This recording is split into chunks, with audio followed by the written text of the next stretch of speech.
Good morning, students.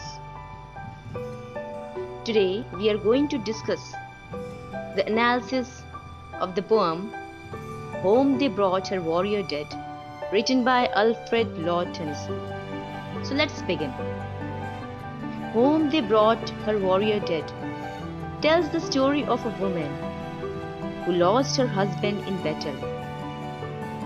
The third person narrative allows the reader to see the widow's reaction from an outside perspective. The reader, therefore, identifies with the rest of the crowd of gathered people and experiences the same concern for the widow and confusion at her reaction. For the first few stanzas, the widow is seen only as a woman who has lost her husband. However, the last stanza reveals that she is not only a widow but also a mother. This insight sheds light onto her reaction, allowing the readers to understand what had been going through her mind as she realized that her husband was dead and she would have to raise the child alone. So, in this poem, there is a tragic story of a woman who has lost her husband in battle, in a war. Her friends, her family members are shocked to see her reaction towards the situation, but they are unable to make her understand or make her cry to the situation. Still, she is motionless. So let's begin. First stanza. Home they brought her warrior dead. She nor swooned nor uttered cry. All her maidens watching said, she must weep or she will die. The speaker describes the reactions of a woman when her dead husband was brought back to her. Her grief is so overwhelming, she cannot even cry. She didn't faint or swoon. Swoon means faint. She didn't faint or swoon or make even a noise. Her friends watched her and they became worried about her because she seemed not to grieve properly. They thought she might die if she did not weep as she should.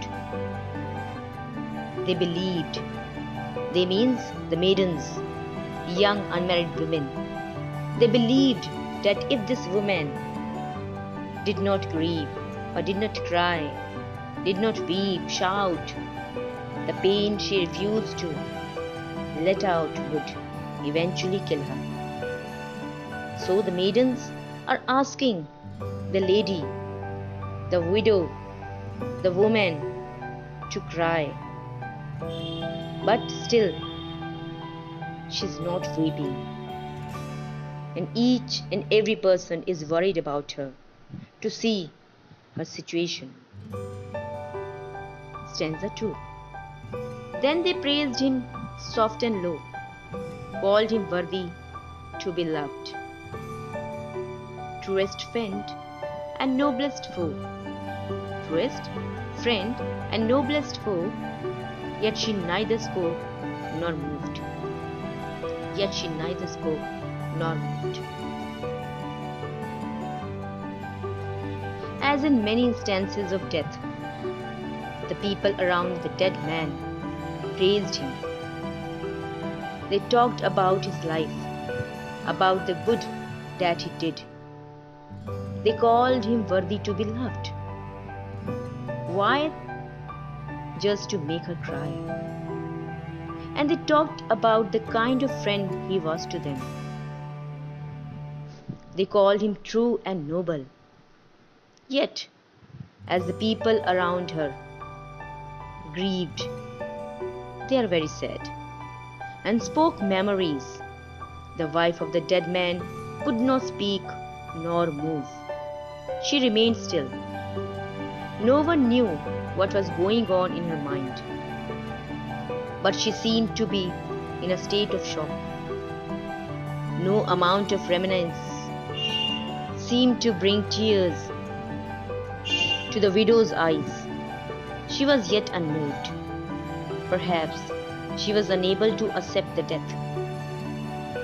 Even as those around her spoke of him and paid tribute to his memory, the people around her are not sure why the woman refuses to show emotion, but they surround her with words of praise for her husband, hoping to break her out of her shock so that they might be there to comfort her.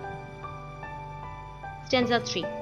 Stole a maiden from her place, lightly to the warrior stepped, took the face cloth from the face, yet she neither moved nor wept. Because the woman still refuses to grieve. One of the young women present walks up to the dead man, removes the cloth that was covering his face. Perhaps she thought that his wife was unable to grieve because she still could not believe or accept that this dead man was her husband. The people around the widow clearly believe that the woman ought to grieve. Thus, because she will not show any signs of grief when the people speak of him, this particular friend shows her the face of her late husband, hoping that this will help the woman to break out of her state of shock and be able to grieve properly.